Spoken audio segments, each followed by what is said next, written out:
تو میں کچھ اولیاء اللہ دا ہی پڑھا کہ نیک لوگاں تو کئیاں دے بارے چاہے کسی نے آکھیا کہ فلاں جڑا ہوا چڑھتا انا بی ذی لو نظرت ملا رجل اوتیا من الکرامات حتی یرتقی فی الہوا فلا تختروا بہ. حضرت باجید بستامی رحمۃ اللہ علیہ جسے بارے شیخ فرید الدین عطار رحمۃ اللہ علیہ تذکرۃ الاولیاء لکھ دے کہ باجید درمیان ما ہم تو جبریل در ملائکہ دو فرشتیاں دے حضرت جبریل دا درجہ وہی درجہ محمد دے ولیاں باجید دا. اے پیرانے پیروڑی بھی سب بات ہوئے باجید بستامی رحمۃ اللہ علیہ. صوفیاء کرام تو ہوتے ہی وہ ہیں جو شریعت کے پابند ہوتے ہیں، ہم سے بڑھ کر شریعت پر عمل کرتے ہیں، خلوص سے کرتے ہیں، خشوع و خضوع کے ساتھ کرتے ہیں، اس کو ہم کہتے ہیں صوفی. مولوی سے آگے نکل گیا جو نامراد نماز ہی نہیں پڑھتا یا اس کی الٹ سیدھی تشریح کرتا ہے اس نے صوفی کیا ہونا، وہ تو گمراہ ہے، بے دین ہے، اسلام سے خارج ہے. میں ایک بڑے صوفی کی بات بیان کر دیتا ہوں، وقت ختم ہو رہا. یہ ایسے صوفی ہیں حضرت بایزید بستامی رحمۃ اللہ علیہ، بستامی بستامی دیر سے پڑھتے ہیں باغ. تو حضرت بایزید بستامی اتنے بڑے ولی ہیں، پیران پیر رحمۃ اللہ علیہ سے پہلے ہوئے. یہ پہلا طبقہ صوفیاء کا جنید بغدادی، بایزید بستامی، سری سکتی وغیرہ بہت نیک لوگ ہوتے ہیں. آج دن ہے کہ ہم آج کے دور کے حسین کو یاد کریں. میں تو ان کو دور جدید کا حسین سمجھتا ہوں، مولانا اسحاق صاحب کو. مجھے اپنے دو شیخین کے اوپر فخر ہے، ایک شیخ زبیر زئی رحمہ اللہ تعالی اور دوسرے مولانا اسحاق صاحب رحمہ اللہ تعالی. لیکن ان سب سے اوپر اگر کوئی بندہ ہے نا تو مولانا اسحاق صاحب ہے رحمہ اللہ. مولانا اسحاق صاحب جو ہے نا جی دلیر آدمی تھے، ون مین آرمی تھے، اس میں کوئی شک نہیں ہے. انہوں نے سچائی بیان کرنے کا حق ادا کیا. تو میں یعنی پہلا نمبر جس بندے کو دوں گا نا وہ مولانا اسحاق صاحب ہے. اور یہ میں پہلا نمبر صرف متاخرین میں نہیں دے رہا،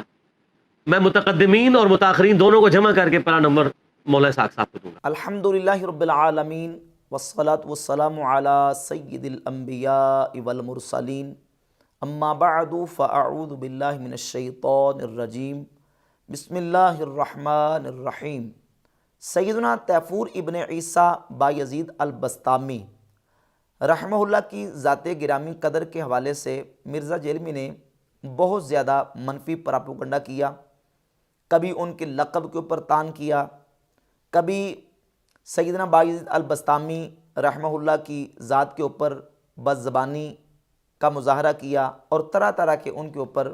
اعتراضات کر کے ان کی شخصیت کو مجروح کرنے کی مرزا جیلمی نے کوشش کی ہے. جبکہ مرزا جیلمی کے سب سے بڑے بابے جن کے بارے میں مرزا جیلمی نے یہ کہا کہ وہ وقت کے حسین تھے، بڑے دلیر آدمی تھے، اور میرے شیخین میں سے جو بڑے شیخ ہیں وہ مولانا اسحاق صاحب فیصل آبادی، جن کو مرزا جیلمی شیخ الاسلام کہتا ہے، وہ مولوی اسحاق صاحب فیصل آبادی سیدنا بایزید البستامی رحمۃ اللہ تعالی کے حوالے سے یہ مان چکے ہیں کہ بایزید البستامی وہ بہت بڑے اللہ کے ولی تھے اور اللہ رب العزت کے نیک بندے تھے. سیدنا بایزید البستامی رحمۃ اللہ کے حوالے سے مرزا جیلمی نے کبھی اہل سنت کے کسی عالم کو ٹونٹ کرنے کی کوشش کی، کبھی کسی عالم کو تصویر لگا کے جو نا وہ جواب دینے کی کوشش کی ہے، اور کبھی مرزا جیلمی نے ڈاکٹر سلمان مصباحی کو جوابات اس سلسلے میں دیے ہیں. تو سیدنا بایزید البستامی رحمۃ اللہ تعالیٰ کی ذات گرامی قدر کے حوالے سے آج کی نشست میں ہم چند باتیں جو ان کی سیرت اور ان کے احوال کے حوالے سے محدثین علماء نے اور اسماء و رجال کی کتابوں کے اندر علماء نے جو ان کا ترجمہ الباب قائم کر کے ان کے حالات زندگی کا بیان کیا ہے اس کو انشاءاللہ ہم بیان کریں گے. اور مرزا جیلمی نے جو اعتراضات کیے ہیں ان اعتراضات کے انشاءاللہ تعالی جوابات ہم عرض کریں گے. سیدنا بایزید البستامی رحمہ اللہ کی ذات گرامی قدر کی ولادت 131 ہجری میں ہوئی، اور یہ جو لفظ ہے بستامی یہ با کے فتح کے ساتھ بھی استعمال ہوتا ہے. اور علامہ ابن خلقان نے وفیات العیان میں جہاں سیدنا بایزید البستامی رحمۃ اللہ کا ترجمہ ذکر کیا ہے تو انہوں نے یہ لکھا ہے، باقاعدہ اس کا ضبط بھی لکھا ہے کہ بستامی یہ با کے فتح کے ساتھ استعمال ہوتا ہے. البتہ یہ ہے کہ اس کو بعض جو علماء ہیں انہوں نے با کے کسرہ کے ساتھ بستامی بھی ذکر کیا، بستامی یا بستامی. تو سیدنا بایزید تیفور ابن عیسیٰ البستامی رحمہ اللہ 131 ہجری میں آپ کی ولادت ہوئی، اور آپ کی وفات کے حوالے سے دو قول موجود ہیں، ایک 261 ہجری کا اور دوسرا قول ہے 234 ہجری کا. اور یہ اقوال جن علماء نے ذکر کیے ہیں یہ امام عبد الکریم بن حوازن القشیری المتوفیٰ 465 ہجری کی کتاب ہے الرسالۃ القشیریہ، جو کہ تصوف کی ایک بہت بڑی کتاب ہے۔ اس کے صفحہ نمبر 72 پر دو اقوال انہوں نے وفات کے حوالے سے ذکر کیے ہیں کہ 261 میں یا 234 میں۔ اور یہ ایک دوسری کتاب ہے طبقات الصوفیہ، ابو عبد الرحمن السلمی المتوفیٰ 412 ہجری، یہ ان کی کتاب۔ اس کے صفحہ نمبر 68 پہ بھی انہوں نے دو اقوال ذکر کیے ہیں، ایک 261 ہجری اور دوسرا قول 234 ہجری۔ اور تحقیق یہ ہے کہ صوفیہ کے ہاں، اہل تصوف کے ہاں، سیدنا بایزید البسطامی رحمہ اللہ کی جو تاریخ وفات ہے وہ معروف اور مشہور 234 ہجری ہے۔ اس اعتبار سے آپ کی جو عمر مبارک ہے وہ بنتی 103 سال، اور اس اعتبار سے اگر ہم عمر کے حساب سے ولادت اور وفات کے حوالے سے دیکھتے ہیں تو 131 میں آپ کی ولادت ہو تو 148 ہجری میں آپ کی عمر تقریباً 16 سے 17 سال بنتی ہے، اور امام جعفر الصادق رضی اللہ تعالیٰ عنہ کا وصال اقدس ہوا ہے 148 ہجری میں۔ تو 148 ہجری میں سیدنا بایزید البسطامی رحمۃ اللہ کی عمر 16 سے 17 سال بنتی ہے۔ اس عمر میں سیدنا بایزید بسطامی رحمۃ اللہ کا سیدنا امام جعفر الصادق رضی اللہ تعالیٰ عنہ سے ملاقات کرنا یہ ممکن ہے ناممکن نہیں ہے۔ اچھا، بعض جو ریسرچرز اور محققین ہیں انہوں نے اس بات کا بھی اظہار کیا، جیسے کہ ایک ایران کے ریسرچر ہیں، محقق ہیں عبد الرفیع حقیقت، یہ ان کی کتاب ہے سلطان العارفین بایزید بسطامی۔ اس میں انہوں نے تحقیق کی ہے، ایک قول تو یہ بھی ذکر کیا کہ سیدنا بایزید بسطامی رحمۃ اللہ علیہ نے سیدنا امام جعفر صادق رضی اللہ تعالیٰ عنہ سے اکتساب فیض کیا۔ کہتے ہیں کہ اگر اس تاریخ کے حساب سے دیکھا جائے، اور یہ قول بھی ذکر کیا ہے کہ امام جعفر صادق رضی اللہ تعالیٰ عنہ سے تو نہیں، البتہ ان کے بیٹے حضرت سیدنا امام موسیٰ کاظم رضی اللہ تعالیٰ عنہ سے ملاقات کرنا اور ان سے اکتساب فیض کرنا یہ سیدنا تیفور ابن عیسیٰ رحمہ اللہ کے حوالے سے ثابت ہے۔ تو یہ تاریخ ولادت اور تاریخ وفات کے حوالے سے جو علماء کی کتابوں کے اندر اور باقاعدہ اسماء و رجال کی کتابوں کے اندر ان کی تاریخ لکھی ہوئی ہے وہ یہ ہے۔ اور جہاں تک ان کے لقب کا تعلق ہے بایزید، مرزا جلیلی نے اس پر بہت زیادہ اعتراض کیا اور کہا کہ دیکھیں جی بایزید نام ہی بایزید ہے، یزید ابا جان، جبکہ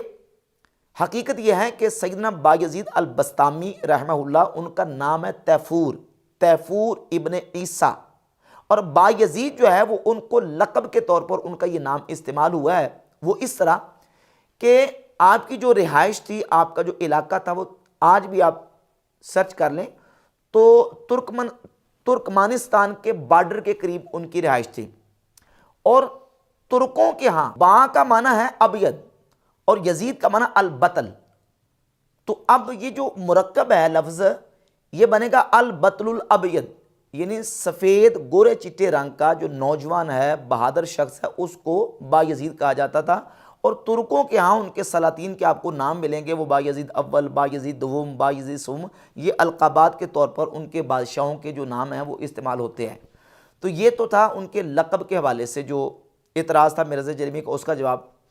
اب ہم محدثین اور ائمہ اور علماء کی جو کتابوں کے اندر ان کا ترجمہ لکھا گیا اس کو دیکھتے ہیں کہ ان کے بارے میں علماء اور محدثین کا کلام کیا ہے۔ یہ محدث ابو نعیم الاصفہانی کی کتاب ہے حلیۃ الاولیاء و طبقات الاصفیاء، اس کی جلد نمبر 10 صفحہ نمبر 34 پر تقریباً 3.5 سطروں میں ان کے القابات سیدنا بایزید البسطامی رحمۃ اللہ کے محدث ابو نعیم الاصفہانی المتوفیٰ 430 ہجری نے ذکر کیے ہیں، اور لکھا ہوا منہم الطائع الوحید الحائم الفرید البسطامی ابو یزید طاہا فغابا و حاما فآبا غابا عن المحدودات الى موجد المحسوسات والمعدومات فارق الخلق ووافق الحق فأید بأخلاء الخیر وامد باستیلاء البر اشاراته ہائنہ وعباراته کامنہ لعارفیہا دامنہ ولمنکریہا فاتنہ۔ تقریباً 3.5 سطروں میں محدث ابو نعیم الاصفہانی نے سیدنا تیفور ابن عیسیٰ بایزید البسطامی رحمۃ اللہ کے القابات لکھے ہیں۔ یہ غیر مقلد عالم ہے، عبداللہ روپڑی ان کا فتاویٰ اہل حدیث ہے، جلد نمبر اس کی 1 اور صفحہ نمبر 52 پہ لکھتے ہیں، شیخ ابو یزید بسطامی رحمہ اللہ علیہ جو مشائخ میں سلطان العارفین کے لقب سے پکارے جاتے ہیں۔ اور اسی طرح یہ امام ابن الجوزی کی کتاب ہے صفت الصفوہ، اس میں امام ابن الجوزی نے سیدنا بایزید البسطامی رحمۃ اللہ کا 754 صفحہ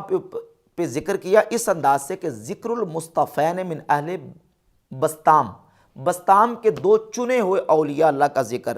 اور پہلا ذکر انہوں نے سیدنا بایزید البسطامی رحمہ اللہ کا کیا۔ اس کے علاوہ امام ذہبی کی کتاب سیر اعلام النبلاء جلد نمبر 10 صفحہ نمبر 263 پہ اس انداز سے سیدنا بایزید البسطامی رحمۃ اللہ کا ذکر کیا ہے، سلطان العارفین ابو یزید تیفور ابن عیسیٰ، یعنی عارفوں کے سلطان بایزید البسطامی رحمہ اللہ۔ یہ امام ابن حجر اسقلانی کی کتاب ہے لسان المیزان جلد نمبر اس کی 3 صفحہ نمبر 214 اور 15 پہ سیدنا بایزید البسطامی رحمۃ اللہ کا تذکرہ کیا، اور ان الفاظ کے ساتھ ذکر کیا ہے کہ تیفور ابن عیسیٰ ابو یزید البسطامی رحمہ اللہ تعالی شیخ صوفیہ، صوفیوں کے شیخ اور صوفیوں کے سردار۔ امام ذہبی لکھتے ہیں سلطان العارفین، اور امام ابن حجر فرماتے ہیں شیخ صوفیہ۔ اور یہ ابن تیمیہ کا مجموع الفتاوی جلد نمبر اس کی 10 ہے اور صفحہ نمبر 518، ابن تیمیہ نے سیدنا بایزید البسطامی رحمۃ اللہ کے حوالے سے لکھا والحکایۃ المشہورۃ عن ابی یزید البسطامی رحمہ اللہ تعالی، کہ ایک حکایت جو بایزید البسطامی کے حوالے سے مشہور ہے وہ یہ ہے کہ لما رأى رب العزت فی المنام، جب انہوں نے اللہ رب العزت کو خواب میں دیکھا تو اللہ رب العزت کی بارگاہ میں عرض کی یا اللہ تجھ تک پہنچنے کا کیا رستہ ہے؟ تو فرمایا اترک نفسک وتعال، کہ اے بایزید اپنے آپ کو ترک کر دے اور میری بارگاہ میں آ جا۔ تو بایزید کہتے ہیں کہ فانسلخت من نفسی کما تنسلخ الحیۃ من جلدہا، کہ میں اپنے آپ سے ایسے باہر نکل گیا کہ جیسے سانپ جو ہے وہ اپنی جو جلد ہے اس سے باہر نکل جاتا ہے۔ تو سیدنا تیفور ابن عیسیٰ بایزید البسطامی رحمۃ اللہ کا تذکرہ محدث ابو نعیم نے، امام ابن حجر اسقلانی نے، امام ذہبی نے، ابن تیمیہ نے، ابن کثیر نے، امام ابن الجوزی المتوفیٰ 597 ہجری نے، اور اس کے علاوہ یہ امام بیہقی کی کتاب ہے شعب الایمان، اس کی جلد نمبر 2 اور اس کے صفحہ نمبر 301 پہ سیدنا بایزید البسطامی رحمۃ اللہ تعالی کے اقوال کو باقاعدہ امام بیہقی علیہ رحمان اپنی کتاب کے اندر ذکر کیا۔ اس کے علاوہ یہ ایک اور کتاب ہے وفیات العیان ابن خلقان کی، اس کی جلد نمبر 2 اور صفحہ نمبر 312 پہ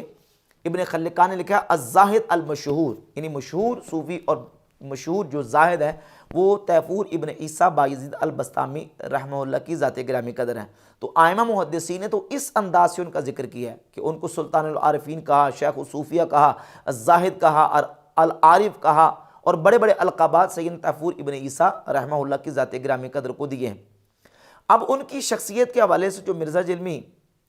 12 مرتبہ اعتراض کر چکا ہے کہ دیکھیں انہوں نے یہ کہا ہے کہ سبحانی ما اعظم شانی، میں بلند ہوں اور میں پاک ہوں، میری شان کتنی بلند ہے، اور دیگر اور اقوال جو ان کی طرف منسوب ہیں ان کو ڈسکس کر کے مرزا جلمی کہتا ہے کہ دیکھیں انہوں نے نبی علیہ السلام کی گستاخی کی ہے، انہوں نے اللہ رب العزت کی گستاخی کی ہے، جبکہ یہ اقوال جو ان کی طرف منسوب ہیں ان اقوال کا یا تو جو بعض محدثین انہوں نے انکار کیا کہ یہ سند صحیح سے ان سے ثابت نہیں ہے، اور جنہوں نے اقرار کیا کہ ہاں ان سے یہ ثابت ہیں ان محدثین اور علماء ہی نے اس کی تعویل بیان کی ہے۔ مثلا یہ امام ذہبی کے سیر اعلام النبلاء ہے، ذہبی بہت بڑے محدث بھی ہیں، امام بھی ہیں، عظیم نقاد ہیں، اس کے باوجود امام ذہبی جب سیر اعلام النبلاء کی جلد نمبر 10 کے صفحہ نمبر 263 64 65 پر ان کا تذکرہ کرتے ہیں اور انہی اقوال کو لے کے آتے ہیں صفحہ نمبر 264 پہ، تو امام ذہبی یہ بات باقاعدہ اس کتاب کے اندر لکھتے ہیں کہ انہو قالہا فی حال الدہشت والسکر والغیبت والمحو، کہ یہ اقوال بایزید بسطامی علیہ رحمہ سے صادر ہوئے ہیں حالت دہشت میں، محو غیبت کی حالت میں، فیتوا ولا یحتج بہا، ایسے الفاظ کو لپیٹ دیا جائے گا اور ان کو قابل احتجاج قرار نہیں دیا جائے گا۔ اس ظاہرہا الہاد،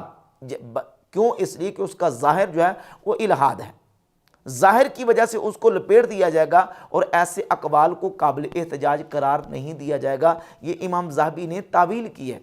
امام ابن حجر اسقلانی جب اسی انہی اقوال کو ذکر کرتے ہیں لسان المیزان کے اندر. تو پہلے تو وہ کہتے ہیں وَمِنَ النَّاسِ مَن يُصَحِّحُ هَذَا عَنْهُ، کہتے ہیں بعض تو وہ ہیں کہ جو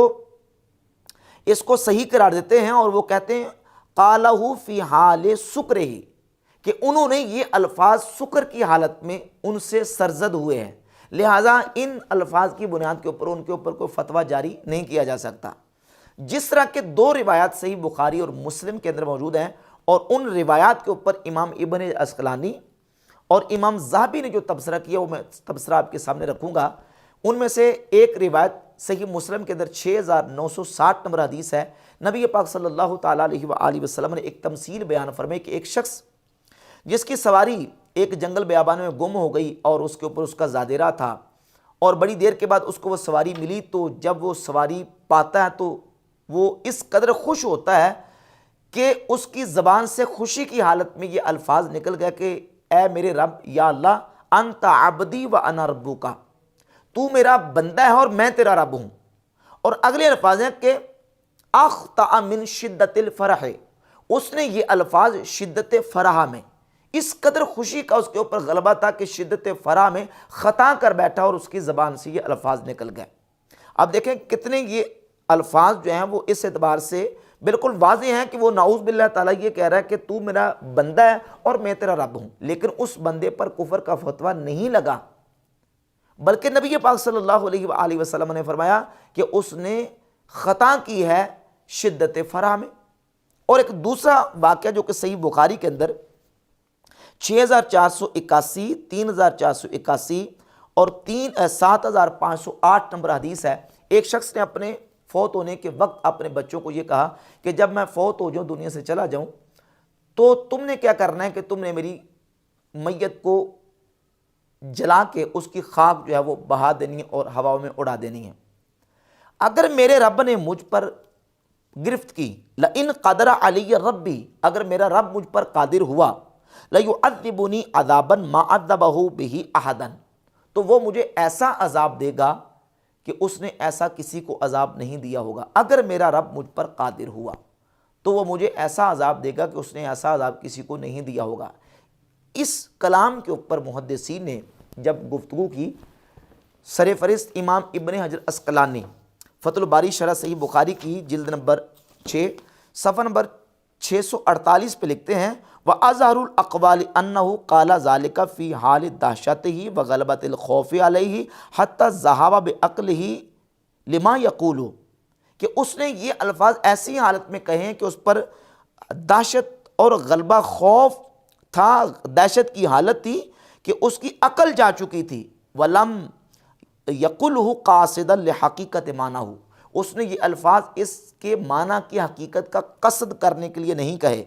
بل فی حالت کان فیہا کالغافل والزاہل والناسی، بلکہ وہ ایسی حالت میں تھا کہ جس وقت بندہ جیسے غافل ہوتا ہے، بھولنے والا ہوتا ہے، اور جس کو ذہول لاحق ہو جاتا ہے، اس بندے کی طرح تھا. الذی لا یؤخذ بما یستر منہ، وہ بندہ کہ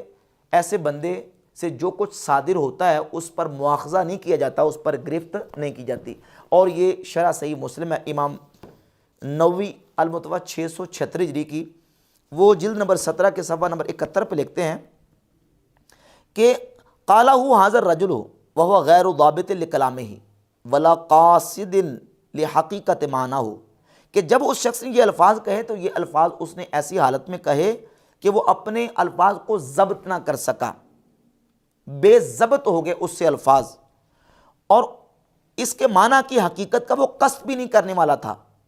وہ معتقد لہا، اور نہ وہ اس کا اعتقاد رکھنے والا تھا، بل قالہ فی حالت غلب علیہ فی الدہش والخوف وشدت الجزع، بلکہ اس نے ایسی حالت میں یہ الفاظ کہے کہ اس کے اوپر خوف کی اور دہشت کی اور شدت جزع کا غلبہ تھا. بحیث ذہب تیقظہ وتدبر ما یقولہ،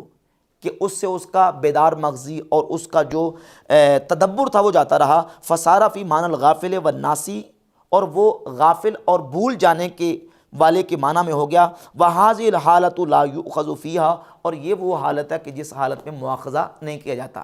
اب وہ شخص جو اپنے آپ کو یہ کہہ رہا ہے کہ یا اللہ تو میرا بندہ میں تیرا رب ہوں، یا وہ شخص جو کہہ رہا ہے کہ اگر میرا رب مجھ پر قادر ہوا تو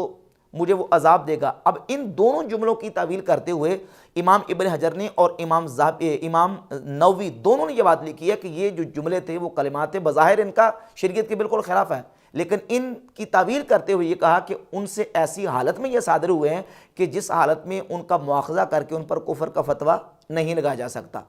تو سیدنا تیفور ابن عیسیٰ بایزید البسطامی رحمۃ اللہ سے جو الفاظ دہشت، محو اور غلبہ حالت میں صادر ہوئے، امام ذہبی کہتے ہیں کہ یہ ایسے ہیں کہ قابل احتجاج نہیں ہیں، لیکن امام ابن حجر اور امام نووی کی تصریحات کے مطابق اس حالت میں ان الفاظ کی وجہ سے ان پر کفر کا فتویٰ نہیں لگایا جا سکتا۔ یہ تعویل ائمہ محدثین نے سیدنا تیفور ابن عیسیٰ بایزید البسطامی رحمۃ اللہ کے اقوال کی ہے۔